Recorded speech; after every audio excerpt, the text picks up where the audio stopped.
Hello and welcome.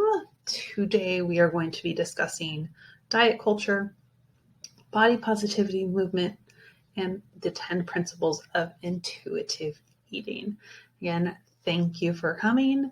I appreciate you. You should have a corresponding notebook to follow along and make notes and ask your questions and just jot down anything that strikes you as important. You may already know that before I became a personal trainer, I was a Beachbody coach. You may also already know that I've been in eating disorder recovery for 4 years now, and that eating disorder was exacerbated by Beachbody programs. Specifically, 80-day obsession was the final nail in that coffin. And while I was in recovery, I was introduced to intuitive eating. When I say it saved my life, it really did. But I do also want to address before we start that intuitive eating is not for everyone, nor is it accessible for everyone. There is a privilege in the ability to practice intuitive eating. And during my sessions with my therapist, we actually talked a lot about that and how diet culture and beauty standards and why it's so hard for us to break away from and begin practicing intuitive eating is because there are some barriers there. That is a topic for another discussion because that also can go for a while. I hope the information here helps you understand what diet culture is, what intuitive eating is, and what it definitely is not. The basic understanding of the principles of intuitive eating and when the body positive movement actually started and who it is for and actually who created it, who began the body positivity movement. This is important. My goal is for you to leave with a general understanding of what each of the topics are. With that knowledge, you are more prepared to spot the co-opting of misinformation and straight up bullshit, especially from those who are trying to profit off of it. I will also provide resources for you to continue learning if that is something you are interested in. Again, thank you for being here. I appreciate you. So what is diet culture? In one simple sentence, and this is very simple and very general because it's a lot of things, and we'll cover some of that. Diet culture is a rigid set of expectations that values thinness and attractiveness over well-being and physical health. This quote is from Christy Harrison. She wrote the book Anti-Diet, Reclaim Your Time, Money, and Well-Being Through Intuitive Eating. I do recommend that book. I have it here. This is what the cover looks like, Anti-Diet. Whenever I look at books like these, I look for books that have notes in the back and sources. So you see the little numbers behind sentences. That's what I look for when I read books like this. There's citations. These days, diet culture pushes the narrative that the reason we stigmatize larger bodies is because higher weight causes poor health. In reality, though, fat bodies were deemed uncivilized and therefore undesirable long before the medical and scientific communities began to label them a health risk around the turn of the 20th century. Fat-phobic beliefs predated health arguments. In fact, through the end of the 19th century, doctors held that larger bodies were healthier, and anyone who wanted to pursue weight loss had to go up against the medical establishment. And that was because people in larger bodies had money, and they had privilege, and they could afford to buy food. Those people in smaller bodies and thinner bodies were actually not as privileged and didn't have as much money to buy food, and they didn't have the access to food. So that's why larger bodies were considered healthier. So we're going to go over a couple of things of what diet culture is. Remember that first sentence, the very small piece of it. Diet culture, the expectations and values emphasized within diet culture can lead to a preoccupation of our appearance and the need to eat perfect. Participating in diet culture can look like obsessive calorie counting, fad diets, strict portion control, exercise expectations and rules, and other methods used to change and control the size and shape of your body to meet the thin ideal. Diet culture attaches moral value to who we are as a person, to the size and shape of our body, and what we eat or don't eat, and how we exercise or don't. Diet culture is toxic. It is rooted in racism, patriarchy, misogyny, and upholds white supremacy. It is a risk factor for eating disorders, body dysmorphia, and mental health issues. Diet culture can trigger feelings of guilt, shame, fear, disappointment, embarrassment, while still putting weight loss and eating perfect on a pedestal, leading to feelings of failure and self-doubt when you can't adhere to the rules, standards, or rigidity. This quote is from Sabrina Strings. She wrote the book Fearing the Black Body, Racial Origins of Fat Phobia. Again, another book I highly recommend you reading. Actually, recommend reading that first before reading Anti-Diet, because the Racial Origins of Fat Phobia, it dives more into the history. Christy Harrison covers some of the history, but Sabrina Strings really dives in to the history of fat phobia and where diet culture began.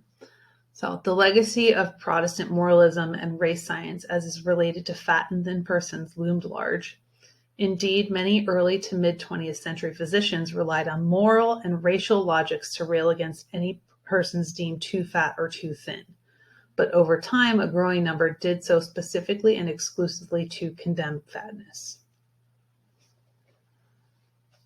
Now, these are 3 statistics I'm going to share with you on this page. And it's one of the things that I talk about with people when they're deciding whether or not they do want to pursue intentional weight loss, because that is something that is a person's individual choice to make, right? It's not a choice I can make for them. But I believe that people need to be informed consumers and be aware of the risks that can come with following an intentional weight loss plan, especially a fad diet or restrictive diet. So the numbers, these come from this one. The first 2 come from the National Eating Disorder Organization, or NEDA. 35% of dieting becomes obsessive. So that's disordered eating, orthorexia type thing. So it's not a clinical eating disorder. 35% of dieting becomes obsessive. 20 to 25% of dieting turns into full-on eating disorders. And that moves beyond anorexia and bulimia, which are the 2 that people most know. There are other ones. So if you take 100 people, 30, put them on a diet, especially a restrictive diet, fad diet, severe caloric deficit, 35 of them will become obsessive with food and their bodies. 20 to 25 of them will end up with a clinically diagnosed eating disorder or the characteristics of one. And I say, or the characteristics of ones, and they have those. Excuse me. Eyelash. This third number comes from ANADA. It is another eating disorder organization. Less than 6% of people with eating disorders are medically diagnosed as underweight. And that's in quotations because the BMI is bullshit. But we think diet culture and thinness and thin ideal. What we see in the media and in television and in movies and in print, what we picture when we think about somebody who has an eating disorder, it is usually a thin, white, upper class female who's young. And they're really, really thin. That's actually less than 6% of the people who have an eating disorder. This becomes a problem when people use the BMI, and the BMI and weight is used to treat patients in the medical complex. If they're in the overweight or obese category, they have a clinical eating disorder. Like the textbook, it's in the book. It's like they hit everything perfectly, but they're overweight or obese. They're still encouraged those behaviors because they need to lose weight. That's where we start seeing medical stigma, weight bias, and that can be deadly. So while the behaviors of an eating disorder are glorified and encouraged in people in larger bodies, it only becomes a concern when people become too thin. This is a problem and something to be aware of. Some examples of diet culture: labeling foods as good or bad, exercising to burn off a specific amount of calories or to earn a treat, even naming it food as a treat, limiting or avoiding entire food groups for being quote unquote bad. For example, carbohydrates, dairy. Sugar is not a food group, but people like to think it's a food group on its own and eliminate it. Sugar in itself is not the issue. And that, again, is another topic. Feeling guilt or shame for eating. Attempting to suppress your appetite with caffeine, nicotine, skinny teas, or water. I've also know people that use gum to not eat food, or they'll go to bed at 7:30 at night because they're afraid that they're going to eat. And then they end up waking up in the middle of the night and eating cereal in the dark.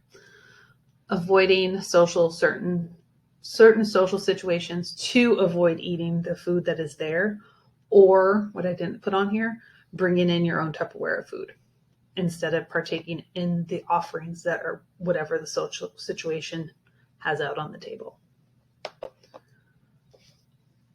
More examples: weighing yourself and changing your behaviors based on the number of the scale. Weighing yourself in and of itself is not inherently the issue. It's what happens after you weigh yourself and how often you weigh yourself and what you say to yourself when you're on the scale and what you do afterwards and how your behavior changes. Some people can weigh themselves and they're just fine. There's other people that they see that number on the scale and it sends them over the edge, or there's people that step on the scale 10 times a day. And whatever that scale says is how they behave towards food, drinks, and exercise, and what they think about their body during the day. Worshipping thinness and weight loss. Assuming that your body is responsible for good or bad things happening. So blaming our bodies. Engaging in fat-shaming behaviors or talk. And this can be about yourself or about other people. Feeling envious of others for their weight or perceived control. That's like saying, so a friend who's presumably lost weight and they're staying thin, I wish I could do what you can do. I wish I had your self-control. That's what that is. And then feeling unworthy or unattractive due to your body, the size and shape of your body.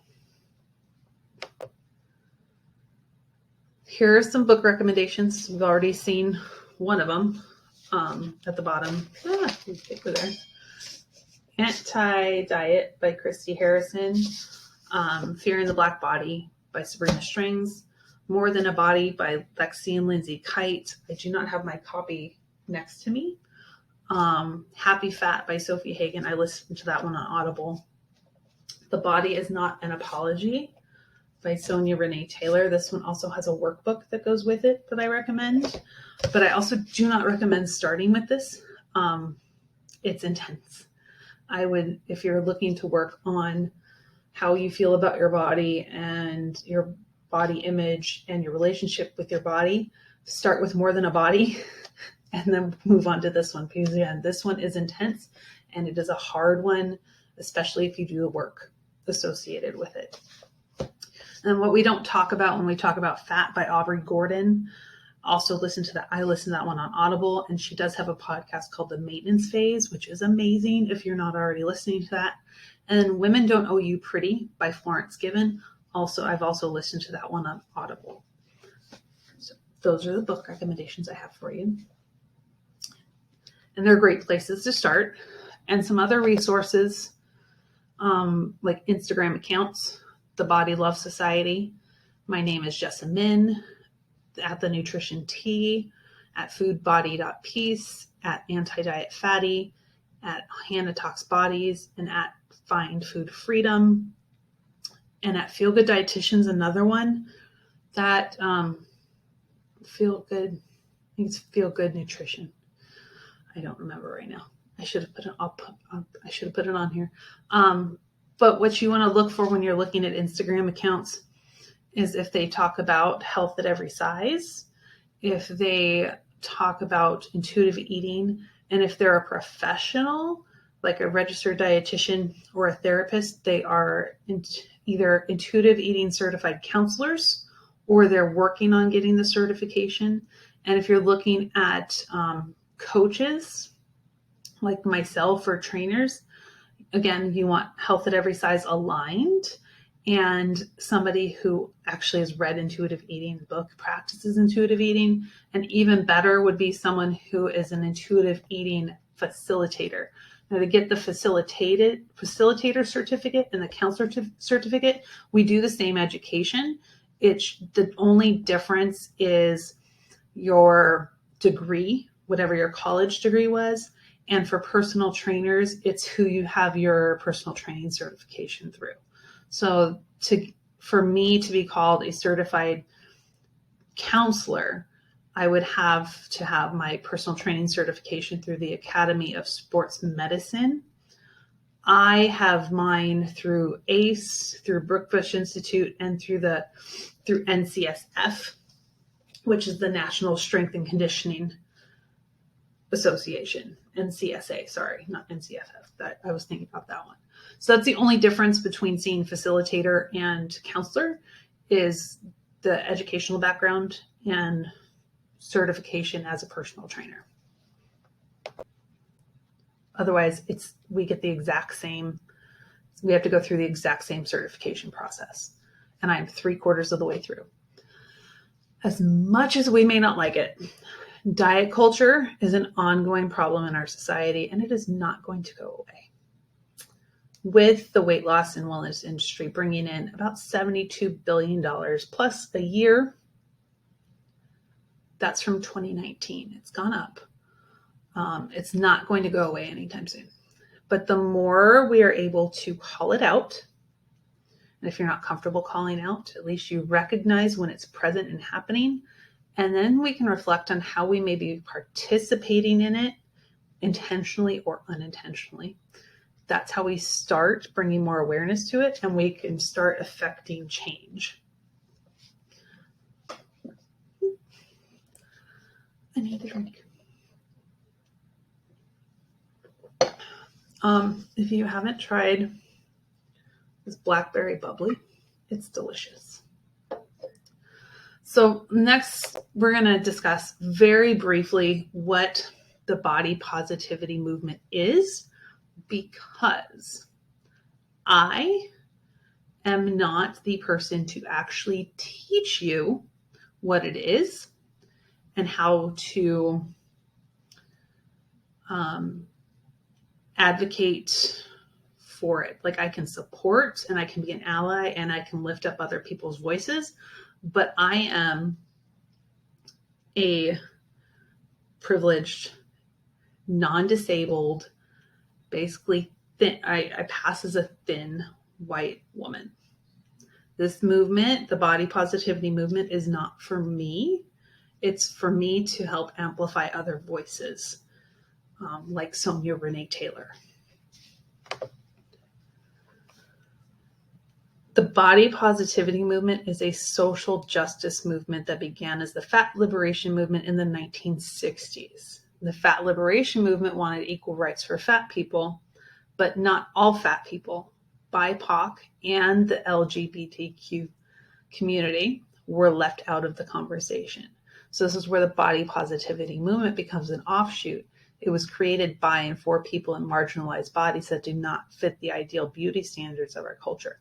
Black, queer, femmes. Those are the people that created the body positivity movement. Black, queer, femmes. And it's for fat, Black, queer, and disabled bodies.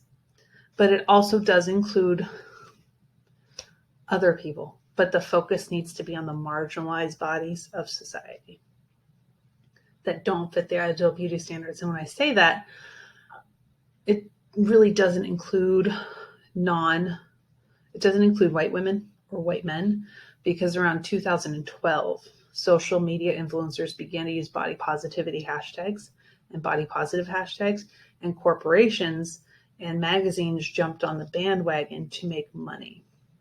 If you go back and look at the body positivity movement and body positive movement of 2012, 2013, the covers were larger bodied white women.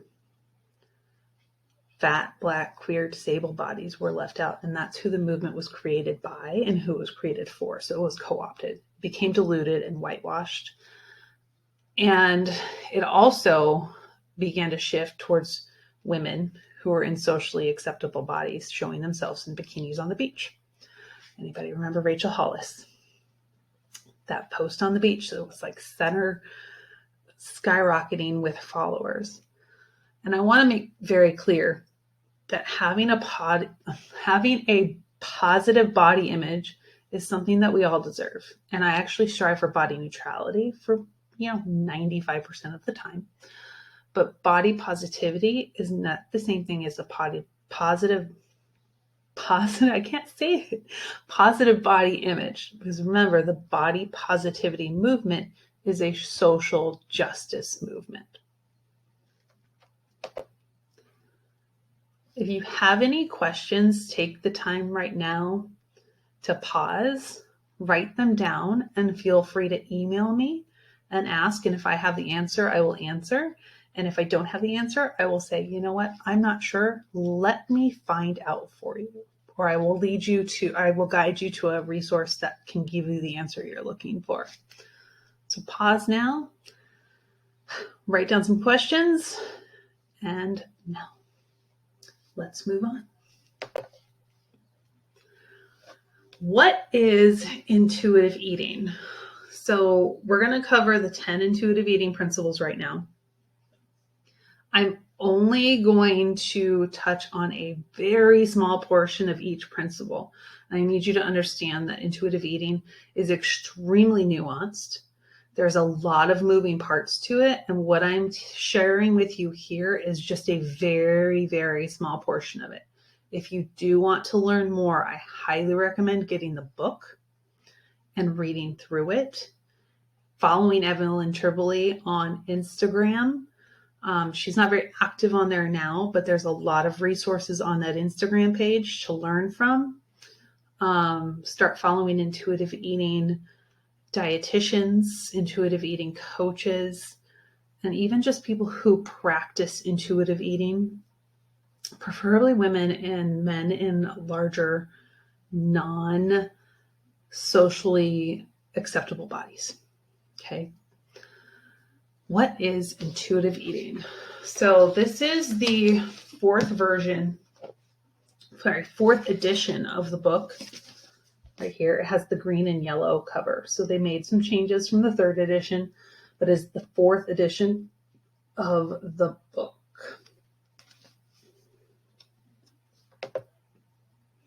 And there's a picture of it there.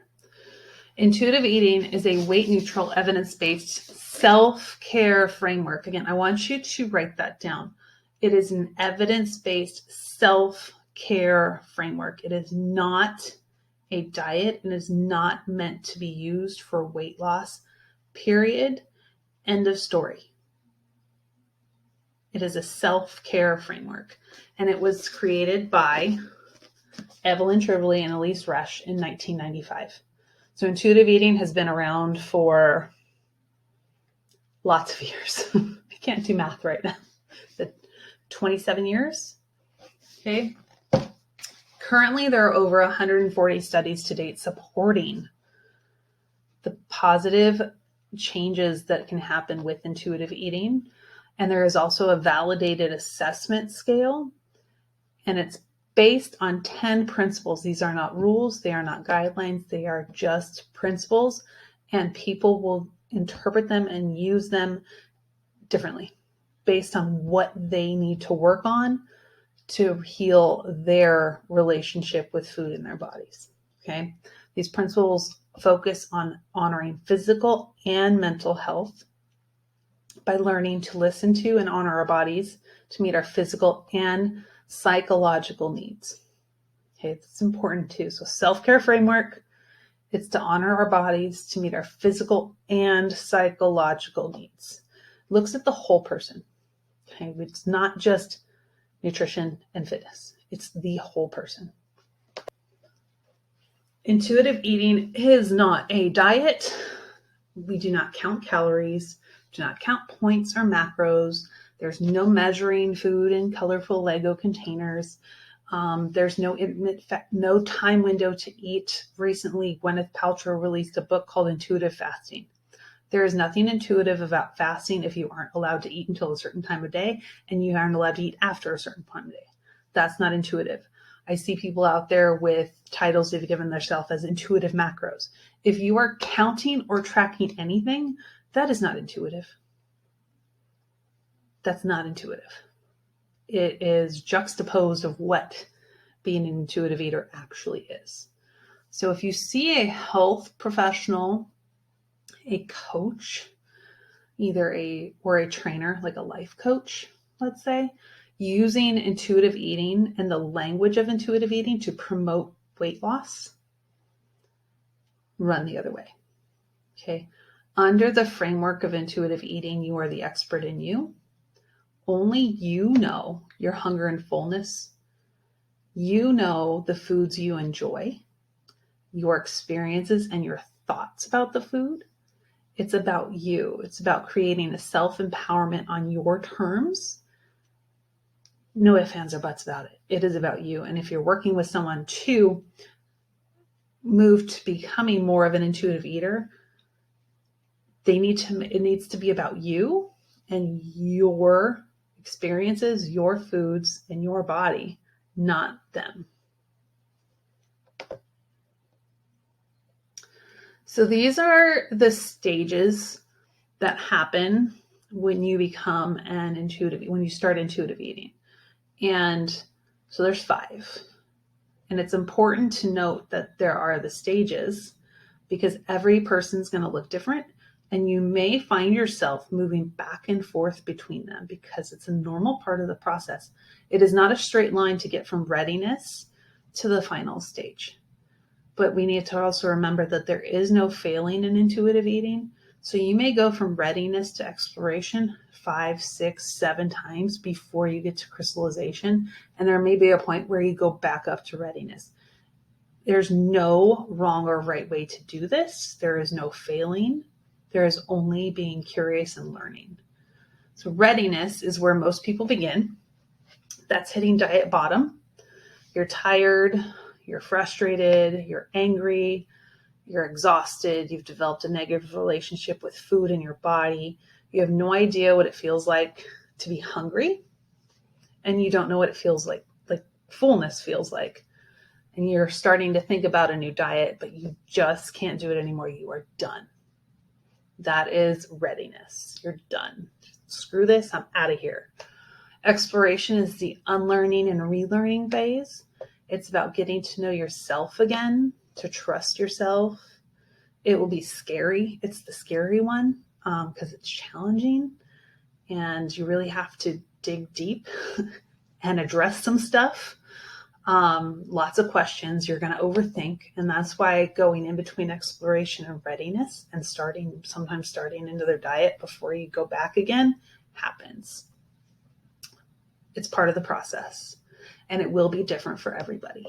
Okay. Let's remember it is an individual process. Crystallization is the stage when all of the uncomfortable work, the relearning you did in the exploration phase, that becomes a habit. You aren't thinking as much about the choices you're making because they're becoming more intuitive. And then stage 4, eating has become more comfortable. You trust yourself more. You're choosing foods that both satisfy and nourish you. You're paying attention to how the foods you're eating make you feel. You treasure the pleasure. That's the final stage. You're full on trust yourself, your intuition, you honor your hunger, you're respecting your fullness. It's an easy thing to do. Eating becomes easy. There's no guilt or shame. Your relationship with food feels good. And it's important to note again that there is privilege in intuitive eating. A privilege that is hard for people who have food insecurity and food scarcity.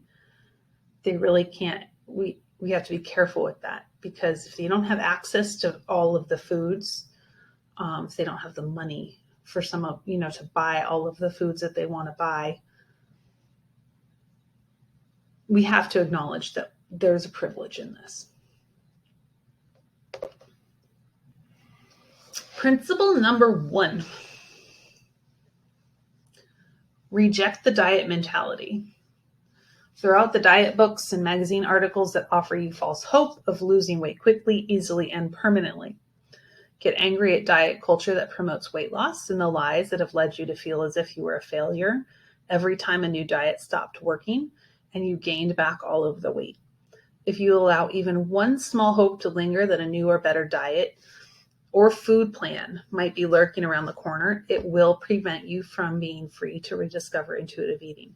That's why we keep going back and forth through the first stage and the second stage, because there's still that hope or thought lingering here that something better is around the corner, when the reality is the something better might actually be intuitive eating. I wish they would update this to also say, clean up your social media feed. So here are some tips to get you started to begin rejecting the diet mentality.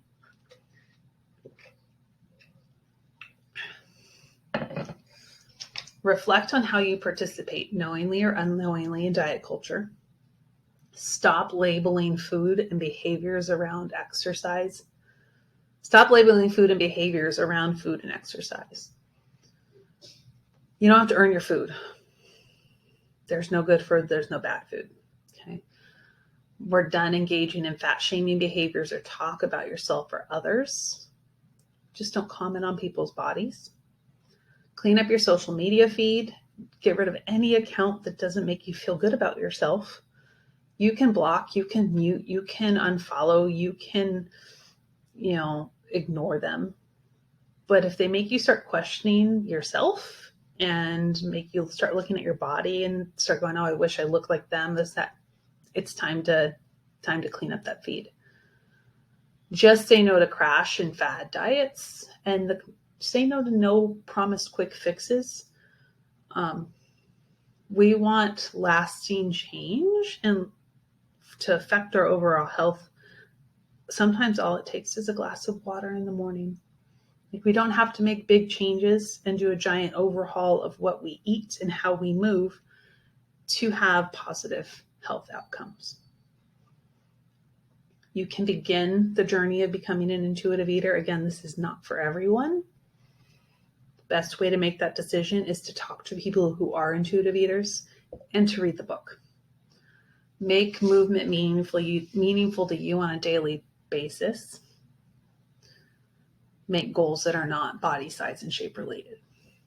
So those are tips to get you started to reject the diet mentality. And again, this is just a snippet of principle 1. There's a lot more to it, which is why I recommend getting the book. Principle 2 is honor your hunger. Keep in mind keep your body biologically fed with adequate energy and carbohydrates. Otherwise, you can trigger a primal drive to overeat. Once you reach the moment of excess hunger, all intentions of moderate conscious eating are fleeting and irrelevant. Learning to honor the first biological signal set the stage for rebuilding your trust with yourself and food. And I will tell you, not everybody's biological hunger signals are going to be the same. Some people will notice their stomach first. I notice a headache first. Some people get angry faster. They're tired. They're lethargic. Brain fog. You get frustrated. You get tired. Those can all be signs that you're hungry. And again, this is in the book too. It's not just cut and dry, honor your hunger. It's different for everybody. But what's the same is the restriction, and especially not eating enough food, can cause overeating and what we know as binges, right? You let yourself get so hungry that you're gonna eat all the food. It doesn't matter what's in front of you. Okay. This next slide, this is body cue, interceptive awareness. This is part of what becoming an intuitive eater is learning how to get back in touch with your body and in tune with its signals. So interceptive awareness is our ability to perceive physical sensations that arise in our body. So hunger, fullness, if we're hot, nausea, like all of those internal physical sensations. It's an innate ability that years of dieting and listening and following other people's rules. There's typos in this presentation, by the way, and I don't apologize for it because that's one of my things that I'm working on, overcoming the perfectionism. But interceptive awareness and our ability to tune into those physical sensations, dieting and years of listening and following other people's rules and ideas about what food is, how we should move, how we should eat, that has blunted our ability to tune in to ourselves, to the cues of hunger and satiety, which is also fullness and satisfaction, right? So save the slide, take a screenshot. You can practice this activity, is to perceive your heart rate. It's a good way to start learning how to reconnect with the physical sensations that are in your body. So take a screenshot, practice this. Let me know how you do. Next slide. Principle 3, make peace with food. Call a truce, stop the food fight, give yourself unconditional permission to eat. If you tell yourself that you can't or shouldn't have a particular food, it can lead to intense feelings of deprivation that build into uncontrollable cravings and often binging. When you finally give in to your forbidden foods, eating will be an experience with such intensity that will usually result in Last Supper overeating and overwhelming guilt. So let's go back to honor our hunger. If we ignore those signals, it can end up being uncontrollable cravings, and binging and eating can also be experienced with such intensity that's like you just eat all of the food. That's the Last Supper. Think of, I'm going to start diet next Monday.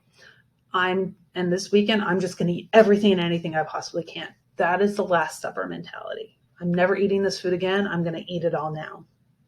And then you feel like crap. So you start the diet Monday and you restrict. You don't honor your hunger. And then the cycle happens again, whether it's the next week or 2 weeks, but it continues to happen. So not only is physical restriction causing these cravings and uncontrollable eating, so is the mental restriction. Physical restriction of food can lead to overeating, but so can mental deprivation of food. To truly give yourself permission to eat all the foods means making food choices equal emotionally, without shame or judgment. Broccoli and donuts have the same emotional response from you. They're the same. Broccoli is broccoli, donuts is donuts. You attach no emotion to them, no morality to them. They are the same. Allowing all the foods leaves space for curiosity and questions. So if you've been dieting forever and you have been, say, eating spaghetti squash instead of pasta, you can pause and go, do I really like eating spaghetti squash? No. How does the spaghetti squash make me feel? It makes me annoyed to eat. I don't want to eat it. I do not enjoy this at all. It's a sad plate of food. If you were not on a diet, would you eat it again? Absolutely not. I will never eat spaghetti squash again. Actually, I can't say that. I might eat it again, but I will never make it again. I will never make a spaghetti squash instead of pasta again. Give me all the pasta. Right? So unconditional permission to eat is also how we can stop what is known as the deprivation backlash effect, which is also the diet cycle. It happens every time we try a new diet. So chronic dieting, yo-yo dieting, those are all terms for it. So what it looks like is you start a new diet. You restrict and limit your food. You end up with food cravings, hunger, feeling out of control around the food. You end up giving into those cravings, overeating. Sometimes you sneak food. Then you feel shame and guilt for not staying on this track. And then you either restart that same diet or you start a different one. And it just continues over and over and over again. It's just this never-ending cycle of diet backlash. The way we can break this, instead of here, all foods fit. All of them. Again, this is just a little piece of Principle 3. Principle 4, challenge the food police. Scream aloud no to thoughts in your head that declare you're good for eating minimal calories, or bad because you ate a piece of chocolate cake or two, or you ate a piece of chocolate cake 2 days in a row. The food police monitor another typo. The food police monitor the unreasonable rules that diet culture has created. The police station is housed deep in your psyche, and its loudspeaker shouts negative barbs, hopeless phrases, and guilt-provoking indictments. Chasing the food police away is a critical step in returning to intuitive eating. Excuse me.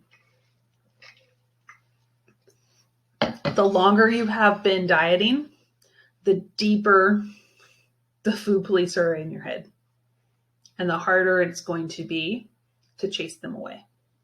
So some people stay in this principle and work through it longer than others. It really does. How long you've been dieting plays a role. So what does challenging the food police look like? Non-judgmental awareness to challenge your thoughts and your beliefs and demands. Get curious. We talked about this earlier. Examine your beliefs around food. Where did they come from? Who told you that this is how you're supposed to eat? Reframe negative thoughts into positive ones and negative self-talk into positive talk. Start with self-gratitude, self-compassion, and grace. We have a hard time doing that for ourselves. We give it out plenty to others. Let's have it for ourselves. Because remember, there's no perfect way to do this. There is no failing. It is going to be hard. It is going to challenge you. But again, you don't fail. And if you fall off track, that's a diet mentality thing. Give yourself some grace and go, okay, I'm all good. It's part of the process. Examine your food rules and challenge them. Goes back up to being curious. And you can give a name to the destructive inner voices and tell them to sit down and shut up. So the destructive voices, there's 3 of them that I'm going to go over. There's the food police, and they decide whether you're being good or bad in relation to your food and eating choices. There's the nutrition informant. That voice aligns with the pervasive cultural myths and beliefs around food, like what is healthy and what is unhealthy. Like white rice is unhealthy, brown rice is healthy. Rice is a staple in so many people's diets throughout the world. White rice is not unhealthy. The diet rebel makes comments that make you feel like you're not capable of making decisions about your eating. So that's the other. You're hearing outside people who have told you how you're supposed to eat. You have to listen to me because I'm the expert. I know what you're supposed to do. They get into your head. That's the diet rebel. So those are what some of the food police, the destructive voices sound like. If you go through the book and you learn more about how to challenge them, we can actually turn these voices into ally voices that help us. But these are some of the destructive ones that you can start paying attention to now, and you can pause and go, hold up, shut up.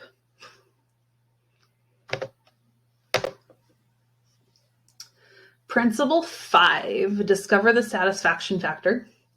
The Japanese have the wisdom to promote pleasure as one of their goals of healthy living. In our fury to comply with diet culture, we often overlook one of the basic gifts of existence, the pleasure and satisfaction that can be found in the eating experience.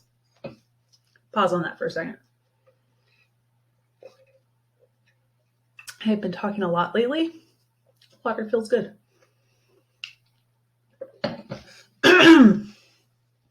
When you eat what you really want in an environment that is inviting, yes, that is a typo, the pleasure you derive will be a powerful force in helping you feel satisfied and content.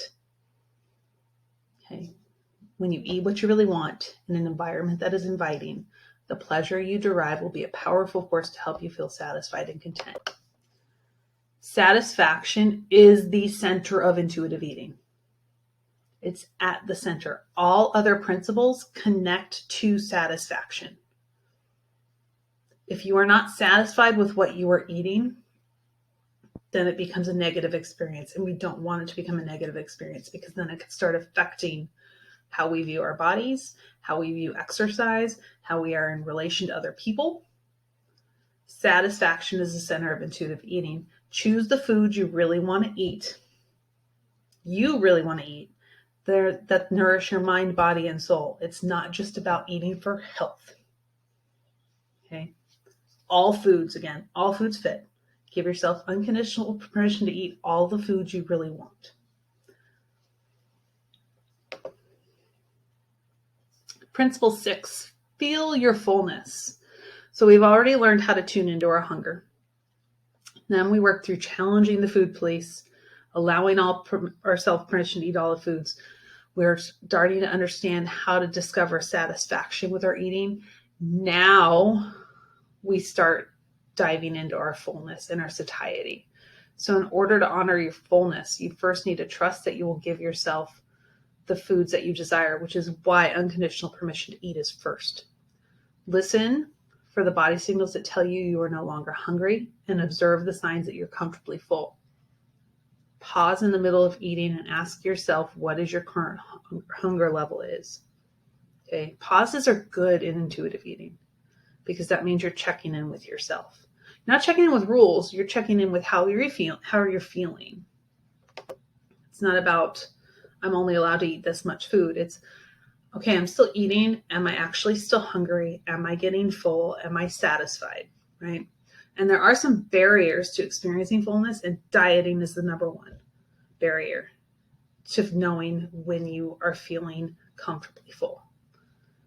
Because when we follow diet plans, we're told how much we're allowed to eat, when we're allowed to eat, what we're allowed to eat. Dieting blunts our ability to tune into our fullness. And that's why when we end up overeating because we've restricted, we kind of feel not good physically. Starts with dieting. That is the biggest barrier to being able to feel our fullness. And there's also distracted eating.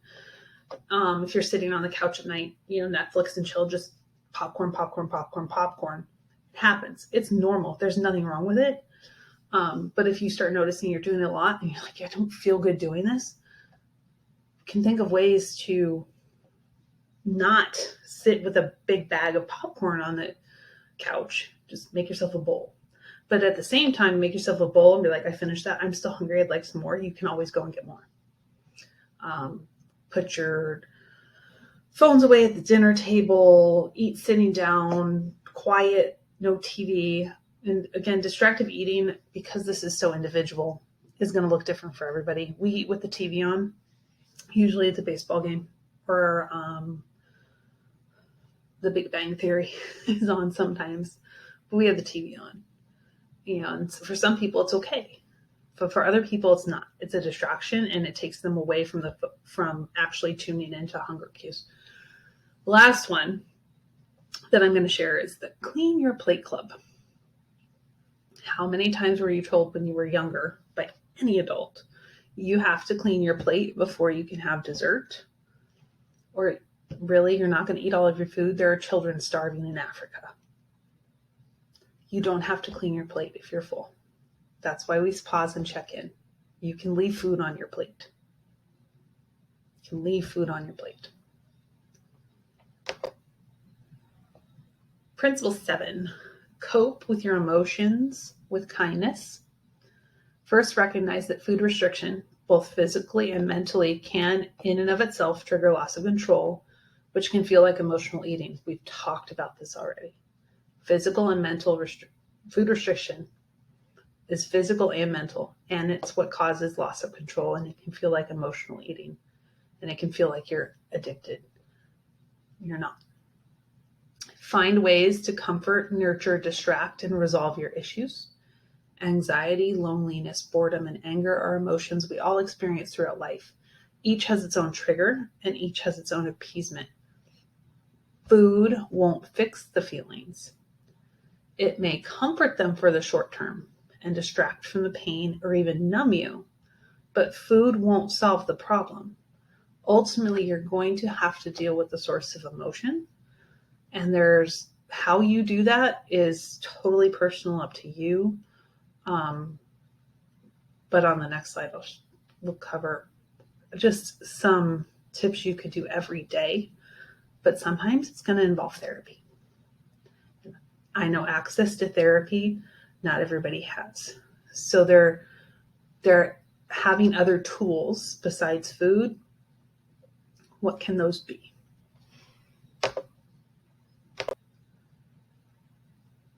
So I want you to know Principle 7 was actually updated in this latest edition. So it's updated.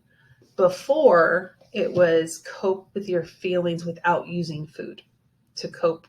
And it was changed to cope with your emotions using kindness, because they finally understood that emotional eating is not necessarily a bad thing. It only becomes I don't want to say a problem, but it can become an issue if you don't have any other coping mechanisms, because food can be comfort. Sometimes that's what you need in that moment to calm down, to center yourself, to just take a break and stop thinking. You need food. Food's love. It can be a reward. It can be a friend. Eating can be an emotional experience. All of this is normal. But again, it's when food is the only coping mechanism we have to deal with the hard feelings, that's when it can cause harm. That's when it becomes a crutch. We have to have other mechanisms. So some of the things you can ask yourself if you are feeling like you're using food as an emotional way to comfort yourself. First, ask if you're biologically hungry. So check in.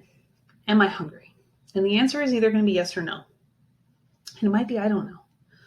If the answer is yes, eat. If the answer is no, you can still eat, but you can ask yourself, what am I feeling? Move on. What am I feeling? Am I tired? Am I frustrated? Am I angry? Am I hurt? Am I sad? Am I jealous? Am I just overwhelmed? What am I feeling? Then you ask yourself, what do I need? And the need could be eating that Ben & Jerry's ice cream at that moment. But then it's like, what else do I need? Could it be a walk? Could it be calling a friend and connecting with somebody? Could it be making a therapy appointment? Could it be vegging out to Netflix without the ice cream? Playing with your kids? Could be you need to ask somebody for help and reach out. And that's where would you please comes into hand. Would you please cook dinner tonight? Would you please take the care of the kids and put them to bed? I'm going to go take a bath and I'm going to bed early. Would you please? That's how you can ask people to help. Ask people to help. Again, there's a lot more to it. Get the book. Principle 8 is respect your body. Accept your genetic blueprint, just as a person with a shoe size of 8 would not expect to realistically squeeze into a size 6, Cinderella stepsisters. It is equally futile and uncomfortable to have the same exception about body size, but mostly respect your body. Okay, pay attention to this. Mostly respect your body so you can feel better about who you are. It is hard to reject the diet mentality if you are unrealistic and critical about your body size or shape. All bodies deserve dignity. All right, so we want to focus not on our bodies, but we want to focus on our values and our characteristics that are amazing and who we are as a person, not on our bodies. So I want you to think about some ways that you can show your body respect. I'm going to share a few with you, and take some time tomorrow, later tonight, over the weekend, grab a piece of paper, find a quiet spot, and just think of ways you can show respect to your body current body, now body, that don't involve how it looks. So the first thing we can do, and mentioned this earlier, is gratitude. What has your body accomplished? What has your body accomplished for you? What can it accomplish in the future? How has your body shown up for you on the hard days? Okay, have gratitude for your now body. Self-care. It can be as simple as brushing and flossing your teeth every day. Sleeping 7 hours. I know 9 is hard for a lot of us. Including more fruits and vegetables that you enjoy into your eating. Right? So those are little self-care things. And another one, like this one's a good one. Get rid of the old clothes in the back of your closet. The ones you're waiting, if I just do this, I'm going to fit into them. Get rid of them. Donate them. And wear comfortable clothes that fit your now body. We are not meant to fit into clothes. The clothes need to fit us. So wear clothes that fit your now body and show gratitude for your now body.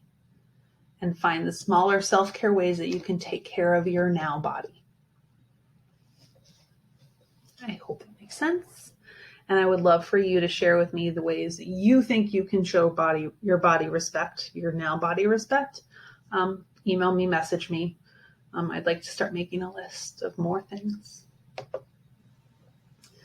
All right. Principle 9. It's one of my favorite ones. Feel the difference. Movement. Forget militant exercise. Just get active. Feel the difference. Shift your focus to how it feels to move your body rather than the calorie burning effect of exercise. How does moving make you feel? Focus on how you feel. Are you energized? Are you stronger? Are you tired? Are you proud of yourself because you worked hard? How does it make you feel? And that makes the difference between rolling out of bed in the morning for a walk or hitting the snooze alarm 15 times. I'm not a morning workout person, just so you know. So I will continue. I don't hit the snooze button because I have a dog I have to walk, but I'm not necessarily, morning workouts are not my favorite thing. I like slower mornings and I like midday workouts. Let's talk about joyful movement. If you're in the anti-diet space now, if you've been following anti-diet trainers and dietitians, joyful movement comes up a lot. But there's a lot of misconceptions around the idea, and one of them that movement is always has to be joyful. Another one that it always has to be gentle, like yoga or stretching. But joyful movement is individual and it's nuanced, just like intuitive eating as a whole. We are all going to enjoy different types of movement, some more than others. You will not see me running for fun. I may run like twice a month because I know that the benefits of running, the health benefits, are good. But I prefer to do cardio in another way. I like getting tortured on my assault bike.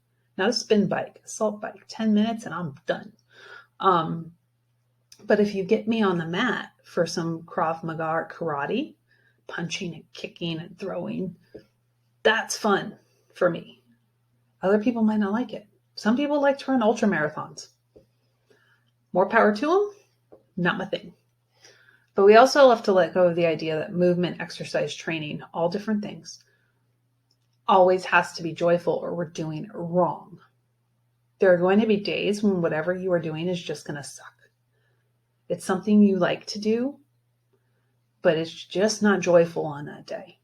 But it's in those movements where we check in with ourselves, like, why is it not joyful? What is going on with me today? How did I sleep? Have I had enough water? Have I eaten food? What's my stress level like? When was the last time I connected with somebody? When I actually talked to somebody on the phone. Check in. And if all those boxes check off, you're like, okay, it's just one, you just chalk it up. It's one of those days. Why do I work out? Why do I train again? Why am I doing 100 step-ups? I like to hike. I want to be able to play with my kids. I know that doing 100 step-ups is going to help with my balance. And as I age, it's going to help me from falling over. Think about those whys and how you want to feel. And if you keep going and you're like, this is just not it, you have permission to stop. You don't have to finish a workout ever.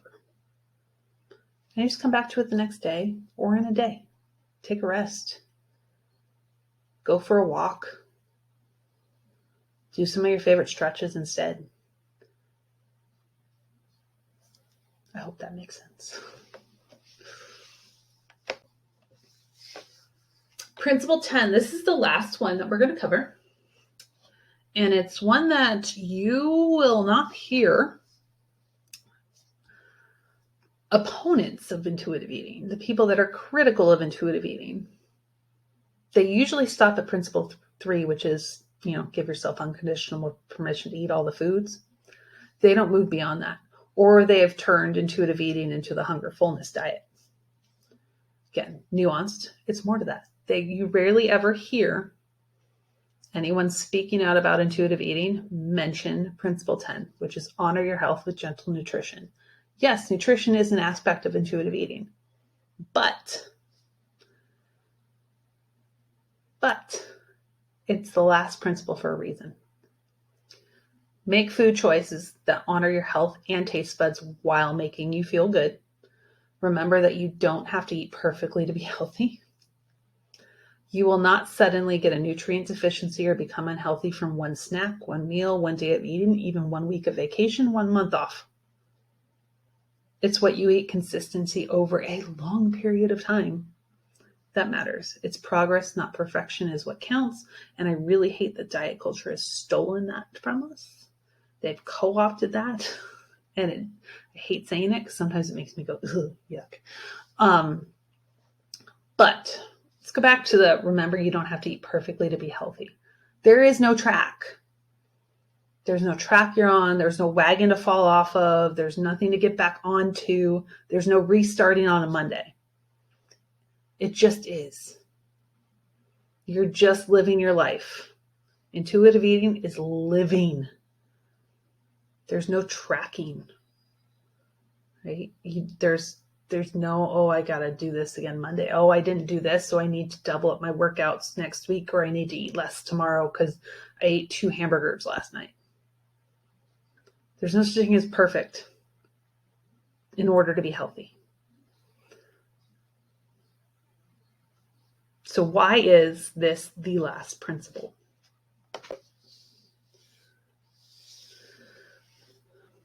And also the concept that is most often looked when intuitive eating is being discussed negatively. Focusing on nutrition first can easily turn intuitive eating into another diet. And do we remember what intuitive eating is? It is a self-care framework. It is not a diet. It is not weight loss. It is a self-care framework. So if we focus on nutrition first, especially if you're coming from years of chronic dieting, it can very easily be turned into another diet. The hunger fullness diet. That's not eating intuitively. Okay, there's a whole bunch of stuff that people miss when they focus on that. By doing the work first, going through rejecting the diet mentality, honoring your hunger, giving yourself permission to eat food, challenging the food police, finding the satisfaction, feeling your fullness, learning how to cope with your emotions with kindness. Doing all of that first and respecting your body before you get to exercise and nutrition, that's how you are able to retune in to your body, to learn what foods give you the most satisfaction, energy, help you feel good, and you learn how to see food neutrally. That is why nutrition is last. Yes, it's important. And there are some people who do intuitive eating, those that we're working through with eating disorders. I don't work with people who have an active eating disorder. They need to be working with registered dietitians and therapists through this.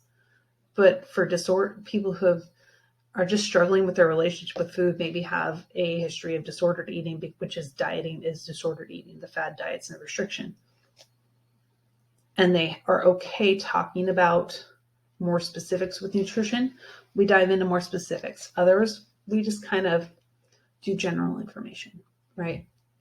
And there's something called, move this stuff out of the way, body food choice congruence, right? It's the internal awareness of how you decided to eat, and is the concept that reflects the idea of gentle nutrition, which is the core of intuitive eating. But I also want you to remember that satisfaction is a leader. Again, go back to 5. Satisfaction is the leader of intuitive eating. But how your body feels and works is also important when it comes to food choices, which is where body food choice thoughts come in handy or come into play. And they can sound like, I really would like more energy. Okay, I'd like more energy. How can I give myself more energy? Sleep, water, food. What foods are best to give me more energy and lasting energy? So you start thinking about things that way. Or it's, I always seem to be hungry a really short time after I eat lunch.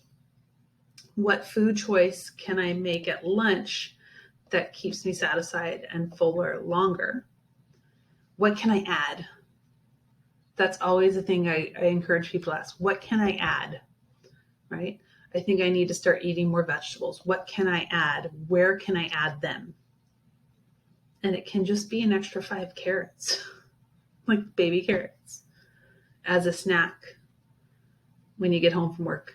Just 5 baby carrots. If you have baby carrots with peanut butter, it's actually not that bad. I dare somebody to try it and tell me what they think. Baby carrots and peanut butter. I know I'm weird.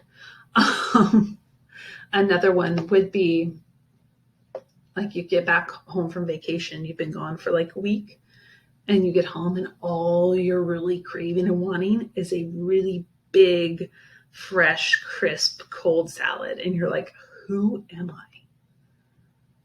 You would never thought you would be craving salad, but we've tuned into our body so much. It's like our body wants those types of foods. It wants the nutrient dense foods. It wants the nourishing foods. It wants the vitamins. It wants the minerals because that's how it functions best. So that's how we start tuning and listening. It's like, oh, I do want a salad. What sounds good? And you're eating it because it sounds good and because you want to, not because you're told you have to. So I want to again reiterate, this is all very small portions of each principle. Highly recommend the book, the workbook, even better. The workbook's a little different than the 4th edition of the book because they haven't updated it, but it's still all the same information in there. And it would be it's the same type of exercises I use with members that I work with and clients that I work with. But if you are someone who has struggled with an eating disorder in the past, in the recent past, or currently, and you want to start incorporating intuitive eating and maybe work towards becoming an intuitive eater, I highly recommend working with a registered dietitian, counselor, who is a therapist who is certified with intuitive eating and practices care from the health at every size framework or values. They don't focus on weight loss. They don't focus on your body. They focus on you as a whole person. So registered dietitian, therapist, if you are currently struggling with an eating disorder, are recently in recovery, and even if it's been like 5 years, start there. Because again, everybody's different. And I know for me, I don't want to be the person who triggers you and sends you back to that because I've relapsed and it's not fun. I'm not doing that to somebody else, which is one of the reasons why I don't coach weight loss, because I need to set that boundary for myself. So while I do work with people who want to incorporate and start a journey of intuitive eating, if you have an eating disorder, an active eating disorder, a recent history of, I will pass you along to a dietitian. And then they can help you with intuitive eating. So now these are my final thoughts. Some things I want you to remember. There is no getting it perfect when it comes to intuitive eating. You don't have to eat perfectly. You hear that in the diet world all the time. I was perfect on my diet. I'm eating perfectly. No such thing. It doesn't exist in this world. There is no getting it right or getting it wrong. It's your journey. There's no track that you have to get back on next Monday because there is no plan. That's what's so great about this. You make up the plan. It's what is going to work best for you. And if you're working with somebody who makes it about them, reach out to me and I'll point you in the direction of somebody else, because it should be about you. It is all about you. It's empowering you. This is a self-care framework for you. Eating should be enjoyable. Satisfaction factor, people. And that includes nutritious foods, lean proteins, complex carbohydrates, fruits, vegetables, healthy fats, right? But then it also includes all the play and the fun foods, the ice cream, the candies, the cookies, the praline pecans that I get at Costco, the strawberries and cream popcorn at Costco, the ice cream sandwiches, the fun stuff, right? There shouldn't be any guilt or shame associated with eating a slice of birthday cake for breakfast or a cupcake for breakfast the day after. Just there shouldn't be any. So that's all I have. Thank you very much for taking time out of your day to spend listening to me. If you do have any questions, please email me, Jen with one N, JEN @anchorfitclub.com, or message me on Instagram. That's honestly the best way to get to me because I check my email like twice a day. But Instagram, best way to reach me, Jen with one N, JEN, B as in boy, .coaching is my Instagram handle. But those are my final thoughts. Thank you very much for being here. I appreciate you. And again, any questions, don't hesitate to reach out to me. All right. I will talk to you all later. Thank you.